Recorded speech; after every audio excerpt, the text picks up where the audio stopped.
Well, we're still on the ferryboat Vallejo, my home, and as it happens to be a rather nice afternoon, we decided to come out onto the patio instead of working in the studio. I've been talking to you about the mystery of the curious sensation of nothingness that lies behind ourselves. First of all, I gave you the illustration of the blank space behind the eyes, about the silence out of which all sound comes, and about empty space out of which all the stars appear. And you'll remember that in the last talk, I likened this curious emptiness behind everything, to God, an imageless, non-idolatrous God of which we can have no conception at all. And I've also pointed out that basically, when you really get down to it, that emptiness is yourself. Now, it sounds very odd in our civilization to say, therefore, I am God, or for that matter, you are God. But you will remember, of course, that this exactly is what Jesus Christ felt. And he was crucified for it because in his culture, God was conceived as the royal monarch of the universe. And therefore, anybody who gets up and says, well, I am God, is blasphemous. He's subversive. He's claiming to be, if not the boss himself, at least the boss's son, and that's a put down for everybody else. But Jesus had to say it that way because in his culture they did not have, as the Hindus have, the idea that everybody, not only human beings but animals and plants, all sentient beings whatsoever, are God in disguise. Now let me try to explain this a little more clearly, because I cannot help thinking of myself as identical with, continuous with, one with the whole energy that expresses itself as this universe. If the universe is made of stars, a star is a center from which energy flows. In other words, there's the middle and all the rays come out from it. And so I feel that as the image of the whole thing, that all energy is a center from which rays come out. And therefore each one of us is an expression of what is basically the whole thing. Now therefore, whereas in the West, in the Jewish, Christian and Islamic religions, we have thought of God not only as a monarch, but as the maker of the world. And as a result of that, we look upon the world as an artifact, a sort of machine created by a great engineer. There's a different conception in India, where the world is not seen as an artifact, but as a drama. And therefore, God is not the maker and architect of the universe, but the actor of it. And therefore is playing all the parts at once. And this connects up with the idea of each one of us as persons, because a person is a mask. From the Latin word persona, the mask worn by the actors in Greco-Roman drama. So this is an entirely different conception of the world, and as I think I shall be able to show you, it makes an amazing amount of sense. So we start from the premise that you, and you don't know who you are, you can't see yourself, and as I pointed out, you don't know how you grow your body, how you make your nervous system work, how you manage to emerge in this environment of nature. And so this unknown you, the you that is not you, the you that is not the ego, This is God. That is to say, not the cosmic boss, but the fundamental ground of being, the reality that always was, is, and will be, that lies at the basis of reality. That's you. Now, let's go into a more mythological kind of imagery. Suppose you are God. Suppose you have all time, all eternity, and all power at your disposal. What would you do?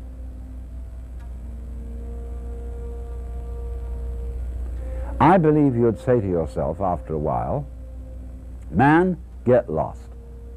It's like asking another question, which is, supposing you were given the power to dream any dream you wanted to dream every night. Naturally, you could dream any span of time. You could dream 75 years of time in one night, 100 years of time in one night, 1,000 years of time in one night. And it could be anything you wanted. You make up your mind before you went to sleep, tonight I'm going to dream of so-and-so. Well, naturally, you would start out by fulfilling all your wishes. You would have all the pleasures you could imagine, the most marvelous meals, the most entrancing love affairs, the most romantic journeys. You could listen to music such as no mortal has heard and see landscapes beyond our wildest dreams. And for several nights, oh, maybe for a whole month of nights, you would go on that way, having a wonderful time. But then after a while you'd begin to think, well, I've seen quite a bit. Let's spice it up. Let's have a little adventure. And therefore you would dream of yourself being threatened by all sorts of dangers. You would rescue princesses from dragons. You would perhaps engage in notable battles. You would be a hero. And then as time went on, you would dare yourself to do more and more outrageous things. And at some point in the game, you would say, tonight I am going to dream in such a way that I don't know that I'm dreaming. So that you would take the experience of the dream for complete reality. And what a shock when you woke up. And you really scare yourself. And then on successive nights you might dare yourself to experience the most extraordinary things just for the contrast when you woke up. You could, for example, dream yourself in situations of extreme poverty, disease, agony. You could, as it were, work on the vibration of suffering to its most intense point, and then suddenly, whoop, wake up and find it was after all nothing but a dream and everything perfectly okay. And you would say, wow, man, that was a gas. Well, how do you know that that's not what you're doing already? You, sitting there with all your problems, with all your whole complicated life situation, listening to me, it may just be the very dream you decided to get into. If you like it, crazy. If you don't like it, what fun it'll be when you wake up. Do you see, this is the essence of drama. In drama, all the people who come there know it's only a play. The proscenium arch, the cinema screen tells us, well, this is an illusion. It is not for real. But the actors are trying to give us the sensation that it is for real. In other words, they are going to act their parts so convincingly that they're going to have us sitting on the edge of our seats in anxiety. They're going to make us laugh. They're going to make us cry. They're going to make us feel horror. Even though we know in the back of our minds, even though we have what in German is called a Hintergedanke, which is the thought way, way, way in the back of your mind that you're hardly aware of, but you really know all the time. In the theater, we have a Hintergedanke that it's only a play. But the mastery of the actor is that he is going to try almost to convince us that it's real. And so, therefore, imagine a situation where you have the best of all possible actors, namely God, and the best of all possible audiences, ready to be taken in and convinced that it's real, namely God, and that you are all many, many masks which the basic consciousness, the basic mind of the universe is assuming. To use a verse from G.K. Chesterton, and now a great thing in the street seems any human nod where move in strange democracy the million masks of God. And of course here it is. This is the mask of Vishnu, the preserver of the universe. And you see, it is a multiple mask to illustrate the fact that the one who looks out of my eyes and out of all your eyes is the same center. So, if I look at another human being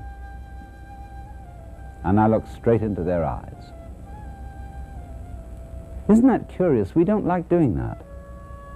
There's something embarrassing about looking into our eyes too closely. As if, don't look at me that closely because I might give myself away. You might find out who I really am. And what do you suppose that would be? Do you suppose that another person who looks deeply into your eyes will read all the things you're ashamed of, all your faults, all the things you're guilty about? Or is there some deeper secret than that? The eyes are our most sensitive organ. And when you look and look and look into another person's eyes, you're first of all looking at the most beautiful jewels in the universe. And if you look down beyond that,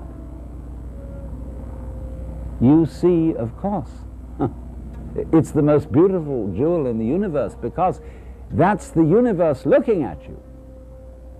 We are the eyes of the cosmos.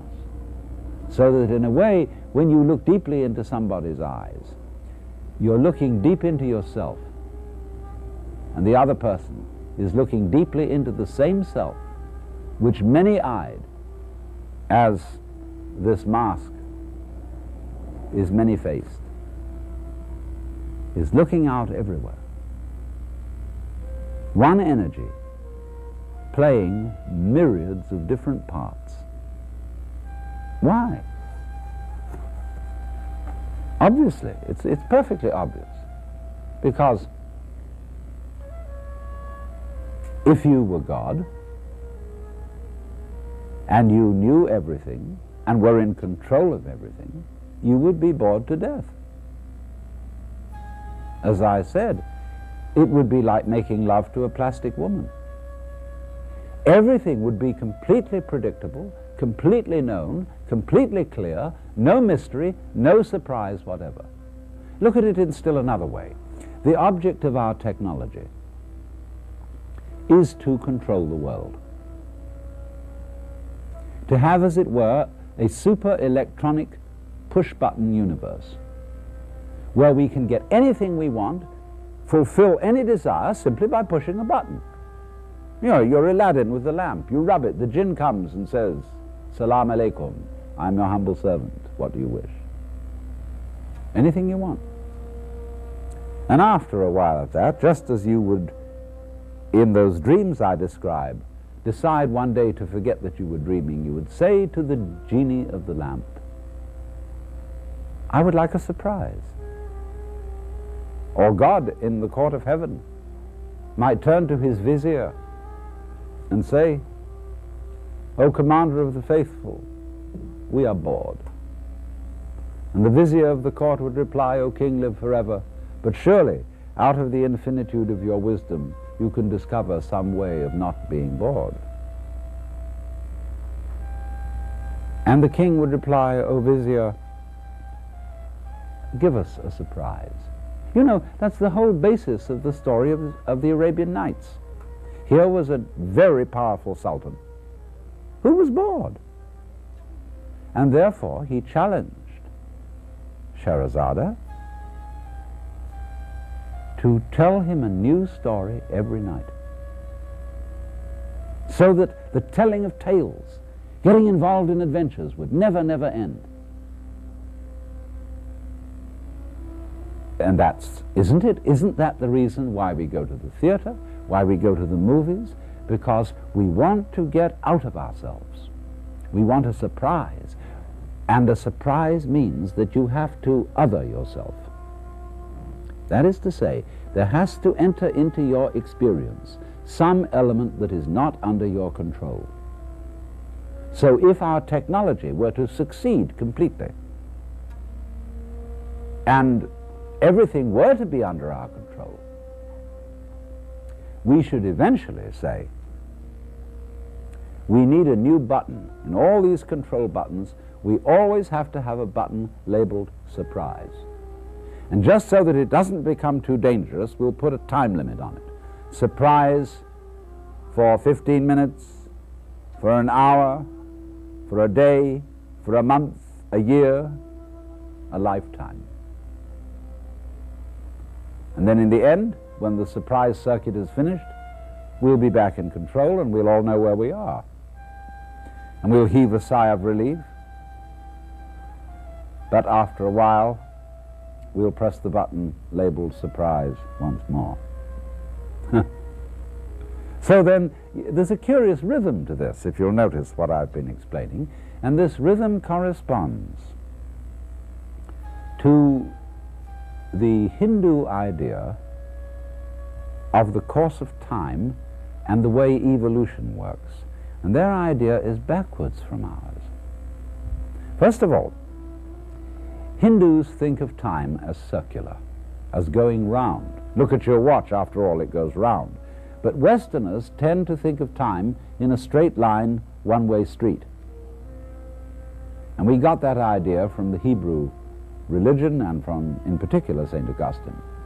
The idea that there is a time of creation, then a course of history which leads up to a final eschatological catastrophe, the end of the world, and after that the judgment, in which all things will be put to right, all questions answered, and justice dealt out to everyone according to his merits. And that'll be that. Thereafter the universe will be in a way static. There will be the eternally saved and the eternally damned. Now, many of us may not believe that today, but that has been a dominating belief throughout the course of Western history, and it has had a tremendously powerful influence on our culture. But the Hindus think of the world as going round and round and round for always and always, in a rhythm. And they calculate the rounds in periods that in Sanskrit are called kalpas, K-A-L-P-A, and each kalpa lasts for 4,320,000 years. And so a kalpa is the period, or manvantara, during which the world as we know it is manifested. And it is followed by a period, also a kalpa long, 4,320,000 years, which is called pralaya. And this means when the world is not manifested anymore. And these are the days and nights of Brahma, the Godhead. During the manvantara, when the world is manifested, Brahma is asleep, dreaming that he is all us and everything that's going on.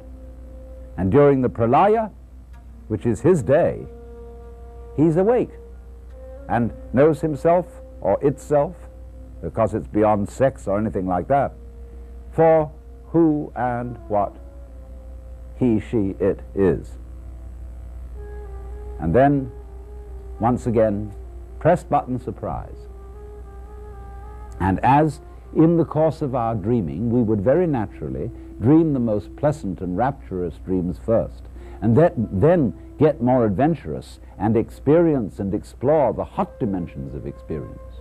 So in the same way, the Hindus think of a kalpa, of the manifested universe, of the manvantara, as divided into 4 periods.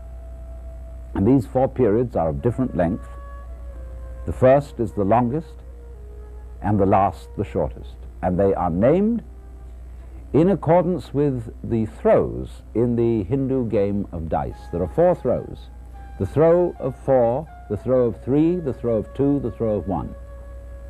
The throw of 4 is always the best throw, like the 6 in our game, and the throw of 1 the worst throw. Now therefore, the first throw is called Krita.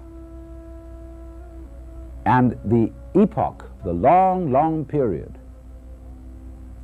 for which this throw lasts is called a yuga. So we'll translate yuga an epoch, and we'll translate kalpa an eon. Now, the word Krita means done, as when we say well done. And that is a period of the world's existence that we call the golden age, when everything is perfect, done to perfection. When it comes to an end, we get Treta Yuga. That means the throw of 3. And in this period of manifestation, something is a little off. In other words, there's an element of the uncertain, an element of insecurity, an element of adventure in things. It's like, you know, a 3-legged stool is not as secure as a 4-legged one. You're a little bit more liable to be thrown off balance. That lasts for a very long time too, but then we get next what is called Dvapara Yuga. Dva, that means 2. And in this period, the good and the bad, the pleasurable and the painful are equally balanced. But then finally, in the end, there comes Kali Yuga. And this means Kali, the worst throw, the throw of 1, and this lasts for the shortest time. And this is the period of manifestation in which the unpleasurable, painful, diabolical principle finally takes over. But notice that it has the shortest innings.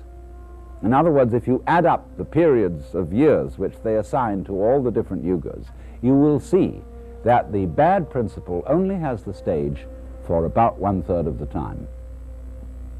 And at the end of the Kali Yuga, the myth goes on to say that the great destroyer of the worlds, God manifested as the destructive principle, Shiva, does a dance called the Tandava, and he appears blue-bodied with 10 arms, with lightning and fire appearing from every pore in his skin, and does a dance in which the universe is finally destroyed. There is that moment of cosmic death, which is, nevertheless, the waking up of Brahma, the creator. For as Shiva turns round and walks off the stage, seen from behind, he is Brahma, the creator, the beginning of it all again. And Vishnu, whose mask I have been showing you, is the preserver, that is to say, the going on of it all. The whole state of the Godhead being manifested as many, many faces. So, do you see that this is a philosophy of the role of evil in life, which is in a way rational and merciful? You see, if we thought God is playing with the world, He has created it for His pleasure, and He has created all these other beings than Himself, and they go through the most horrible torments. You know, terminal cancer, children being burned with napalm, concentration camps, the Inquisition, the horrors that human beings go through.